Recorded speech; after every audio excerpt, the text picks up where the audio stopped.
Governor Bill Lee has appointed 8 Tennessee State University alums to the Board of Trustees. We discussed that yesterday and even laid out exactly who all of those members are. Here they are again. Now, the folks at Tennessee Holler, they, of course, are a nemesis of the Republicans there in the legislature. They actually shot this video here where the Speaker of the House said, oh, there were some Democrats who were very much supportive of this effort. Listen to this. What did you think about the TSU bill in there? Did you feel like the optics are as bad as some of those Democrats were saying? No, because you had the Democrat caucus that we worked with and that some were supporting it. And they wouldn't vote. Who was supporting it? They didn't seem to be supportive of that. You need to go talk to them. There were no Dems that voted for that. Behind the scenes, they were. Oh, behind the scenes? Oh, you're trying to start stuff, huh? Which ones? Of course, now our attention has to turn to what is next, to have conversations with the governor and the administration about board members, the composition of those members. Yeah, we just heard from Speaker, and they said that you guys, some Democrat lawmakers, were aware that they were going to bring this matter forward and were on board. Is that true? We had an amendment in government operations that vacated 3 board members. That was the amendment we thought was going to be on the bill. Now, I was told when session started that there would be a substitute conforming to the Senate bill.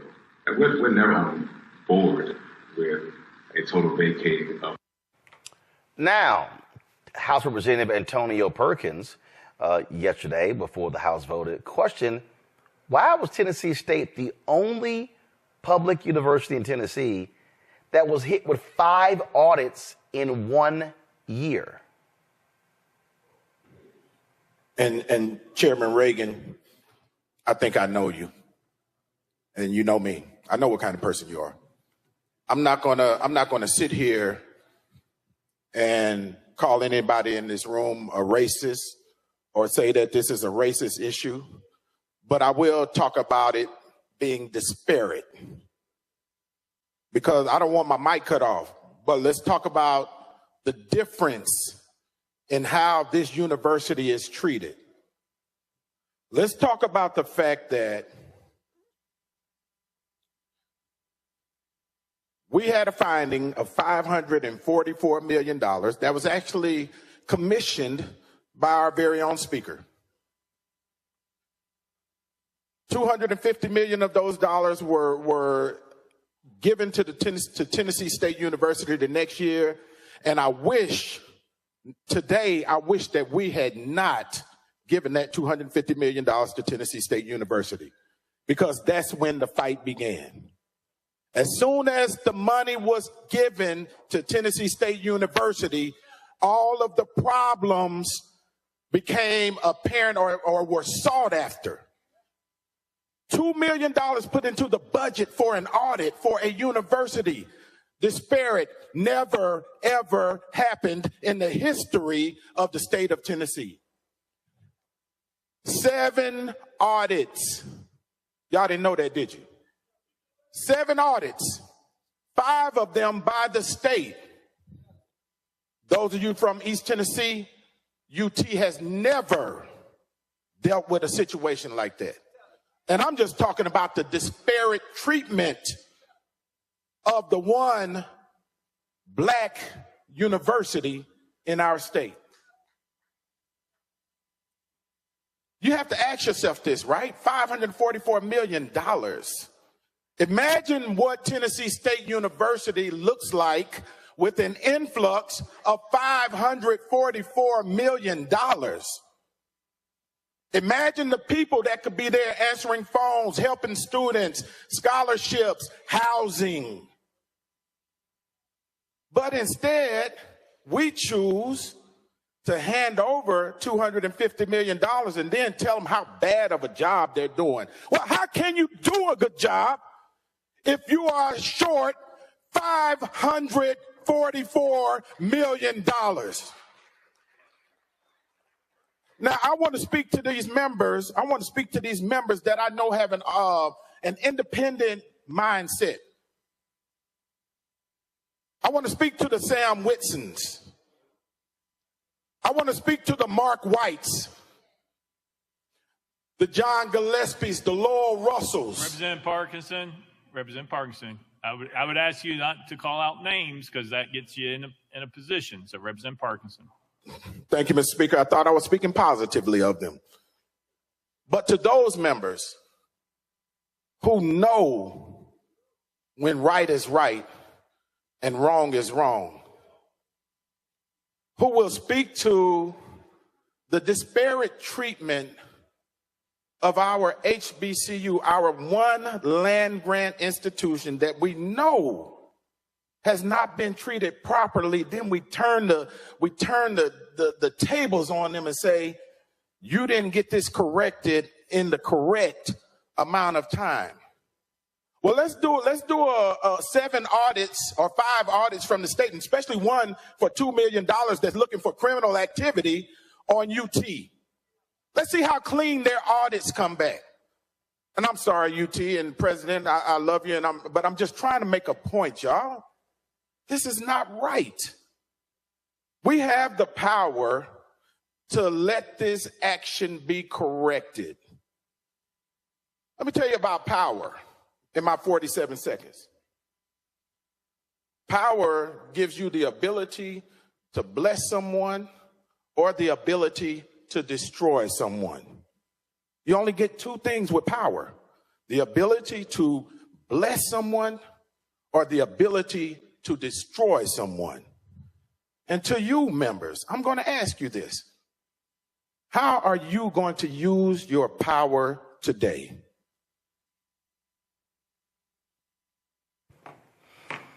Let's go to our panel. The thing, we discussed this yesterday, Matt, and we've been talking about it all week. First of all, folks, we're going to be in broadcasting live from Nashville on Monday. You can go to show the graphic. 11 a.m. Local time, 12 Eastern. We're going to be in the state capitol rotunda broadcasting a news conference. And then that evening, we're going to be on the campus of Tennessee State University hosting a 2-hour town forum, broadcasting from there. Guys, you have the graphic? All right. So we're going to be there broadcasting. Our goal, of course, is to highlight these issues and to speak to the issues. Again, everybody's invited. It's open to the public that evening. We'll be on the campus again of Tennessee State. And so look forward to that conversation. Matt, you heard the representative there, Representative Parkinson, talk about they had a committee 2 years ago that showed that Tennessee State had been underfunded to the tune of $544 million. Then in September, the Biden-Harris administration sent letters out. Education Secretary Cardona and Vilsack, Ag Secretary, stating that a number of HBCU land grant institutions in about 16 states, frankly, had been cheated out of $13 billion in land grant money. In Georgia, the Black Caucus there sued Georgia. Fort Valley State, for instance, they said was owed $603 million. And I said yesterday to Tennessee Representative Harold Ford, and he said, well, we were hoping we'd get this taken care of in the budget. I'm sitting there going, no, you got to sue them. I think there should be massive lawsuits in every single state where you have a public HBCU where they have been cheated out of this money. Story like this about Florida, and I think it was FAMU with a similar issue where they've been cheated out of money for decades. And that's what's so horrible about this, is that they've underfunded this school for a very long time and are hyper fixated on trying to get issues there, despite the fact in one of the articles that I read that the University of Tennessee, at Knoxville, apparently had some of the same housing issues and some of the other issues that have been attributed to TSU and its audit. And what I think is interesting about this situation is I was on the Tennessee State website to make sure I learned more about how the Board of Trustees is populated. And it looks like under Tennessee law, the governor gets to appoint 8 of those 10 members on the board. So that's a problem, because it seems like the lack of local governance is baked into the law, and it creates a situation where if you have a supermajority or you have a Republican or somebody who is an enemy of the school, essentially, they can vacate a board because they serve at the pleasure of the governor. And I don't know all the procedural requirements for that, But the larger issue is if the schools don't have local autonomy and local authority, then they're always subject to this exact thing happening. And what we know is it's targeting, full stop. I mean, the fact that UT Knoxville has had some of the same issues and has not had an inordinate number of audits in a very short period of time and isn't being called to the carpet shows you that they are looking for fault with the black school where they're not looking for fault with other flagship universities. But I think part of the issue is going forward, there needs to be a recalibration of how the schools can even govern themselves. And I know there are probably similar mechanisms in other states and similar board of trustee type situations. But the problem is Tennessee State needs to be able to govern itself. And the problem is with Bill Lee now being able to put in all 10 people on this board, or rather all 8 of them, I think that are appointed by him. And then there's one other member that's populated, I think, by the school, a faculty member. That allows him to control, and Republicans, frankly, to control Tennessee State's future going forward. So there are multiple issues at play here. And I think it's called the Focus Act. And if I were a Democrat in Tennessee, I would be working nonstop to repeal that so that the local schools have local autonomy. The thing here that I am trying, and we've been sounding this alarm, Kelly, and every HBCU where Republicans have a supermajority, they had better prepare themselves because Republicans are going to repeat this kind of crap here all across the country, and especially all across the South. Absolutely. And I would go a step further and say, even if you have an HBCU that is not in a GOP stronghold, I would still urge those HBCUs to fight to make sure and ensure that they have self-governing capabilities, because politics are politics. There's no guarantee that your governor will always be an HBCU advocate. So you need to prepare yourself to make sure that anything that comes your way, you have solid footing and you won't be swayed one way or the other. But what I will say regarding Tennessee specifically, it is astounding to me how the $500 million that they have not yet received. That's how underfunded they have been. And yet they have some of the most incredible alumni in the world. They have some of the best students on the planet right now. The education that people get at TSU and every HBCU is bar none. And the fact that we have a history of being underfunded, the fact that we have a history of being disenfranchised and overlooked and underfunded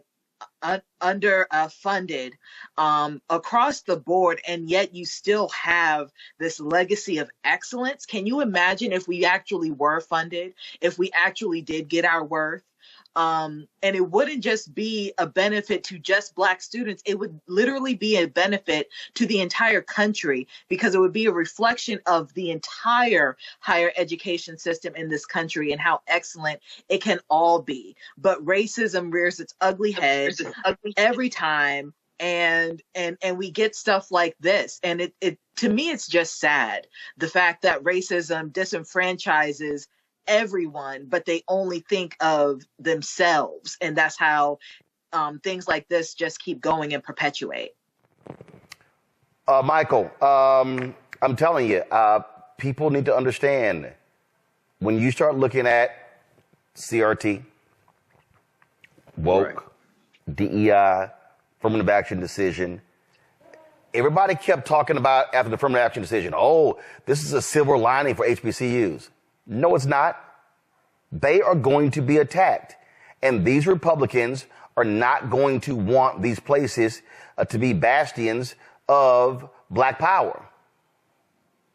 Correct, Roland. All this is a continuation of the U.S. Civil War in the Reconstruction. If you understand what these white supremacists were doing from 1865 to 1877, then going into the Jim Crow era, where they're rewriting state constitutions to impose poll taxes and literacy tests to attack African Americans, this is a continuation of this, and it's a continuation of them using the laws and the power of the state legislature as well as the governorship to attack African African Americans. I've said numerous times on this show, politics is the legal distribution of scarce wealth, power, and resources, and in the writing of laws, statutes, ordinances, amendments, and treaties.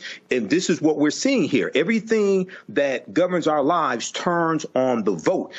In reading the article from NBC News on this, as well as one from News Channel 5, Nashville, they talk about how over a 30-year period of time, Tennessee State University has been underfunded by the tune of $2.1 billion. Okay? And that's underfunded from the state. Right. No. The $544 million is from the state. The $2.1 billion, that's what they're owed from the federal, because of those land grant dollars from the federal government. Land grant colleges. Yeah, land grant. No, that's what I'm saying. So yesterday, when Harold Love was on, he said that you had Republicans. They were trying to mix the two together. It's supposed to be those are two separate pools of money. A Tennessee committee in 2022 determined that Tennessee State was owed they were underfunded to the tune of $544 million by the state. That $2.1 billion, that's what they actually are owed as a result of those federal dollars. Okay, so we're talking about close to $2.6 billion or so. $2.6 billion. Yep. $2.6 billion. Exactly. Okay. So all of this is a fight over money and power, scarce wealth, power, and resources. And this also deals with the power of a governor. Okay, because the governor has the authority to appoint the board to this HBCU, Tennessee State University. And first of all, you did a fantastic segment, Roland. I watched the entire thing. It was about 46 minutes. And Dr. Greg Carr yesterday was fantastic as well in his analysis on this. And he said that these white supremacists are running a Boston on us. And this is going to be the model that they use from state to state to state. So this is why we have to fight back. This is about self-preservation. I keep letting folks know that this thing is real. So folk need to understand it's happening now. While that happened, the governor also signed a bill repealing police traffic stop reforms made in Memphis after the fatal beating of Tyree Nichols by Memphis cops in January 2023. GOP lawmakers pushed this bill despite pleas from Nichols' parents to give them a chance to find a compromise. Lee's signature means that the law outlaws so-called pretextual traffic stops, such as for a broken tail light and other minor violations, that law is immediately rendered null and void. Lee agreed with Republican lawmakers who said Nichols' death needed to result in accountability for officers who abuse power, but not new limits on how authorities conduct traffic stops. And this is what we talk about, and the fact that they did. I mean, this is all because, Matt, they have a supermajority, and they can do whatever they want, and it doesn't matter what Democrats have to say. Yeah, that's exactly right. And it goes back to the same point I made earlier about local control and divesting Memphis, a Democratic stronghold, of its autonomy. But what I think is especially insidious about this particular bill is the messaging that they're trying to advance. And what they're saying is, yeah, the officers who engaged in this need to be held accountable, but we don't need to take away officers' ability to do what they think is right on the street.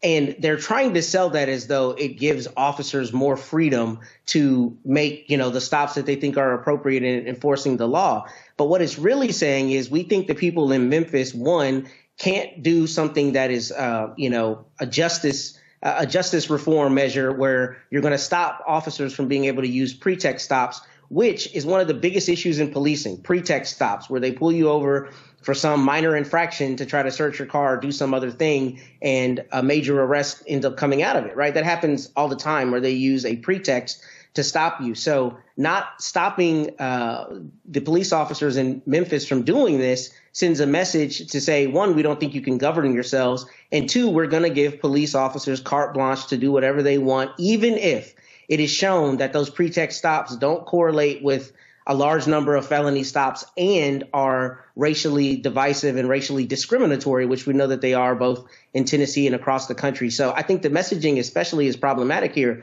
because the people of Memphis elect their representatives, and those representatives have the autonomy to decide what is best for their community. And that is normally what we hear conservatives trumpet in all of the state houses where conservatives have a supermajority, including here in Texas. So it's interesting that they turn back on their own word and ideology when it's advantageous for them to do so, despite crowing this all the rest of the time.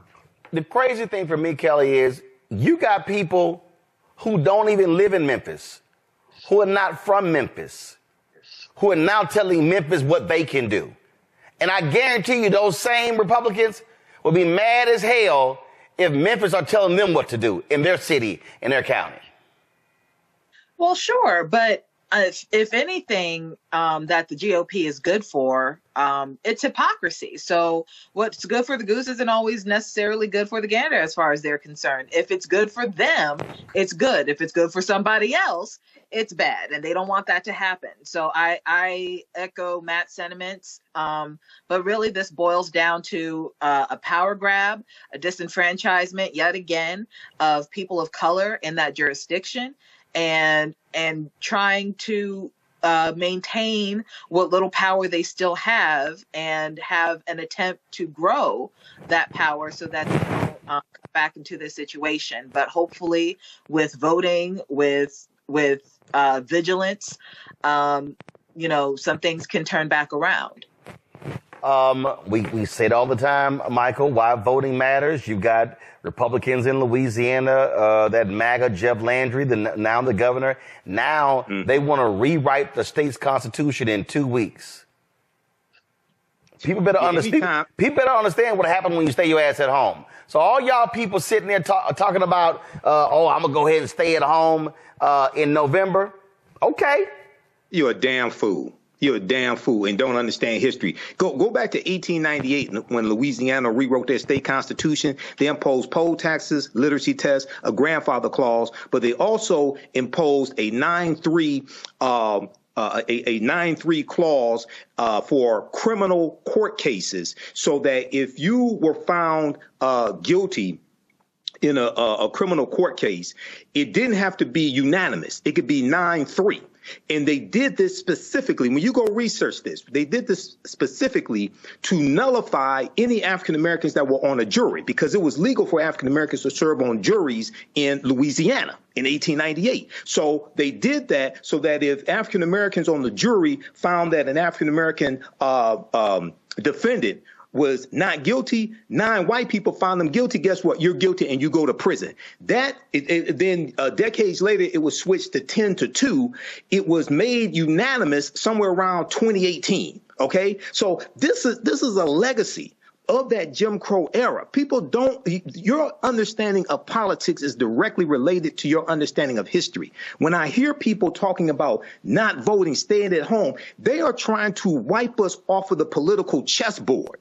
They're doing it at the state legislature level. They're doing it at the local level. They're trying to take back the White House, keep the House of Representatives, and take back the Senate. And then if you study what the Heritage Foundation is trying to do with Project 2025, okay, they're trying to repeat the same game that they ran in 1980 with the first Reagan administration.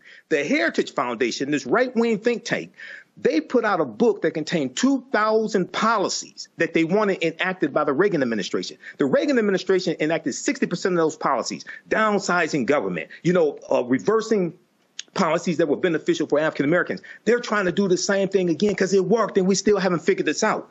This is why voting is so important. But you have to understand history, economics, law, and politics, and how all this comes together.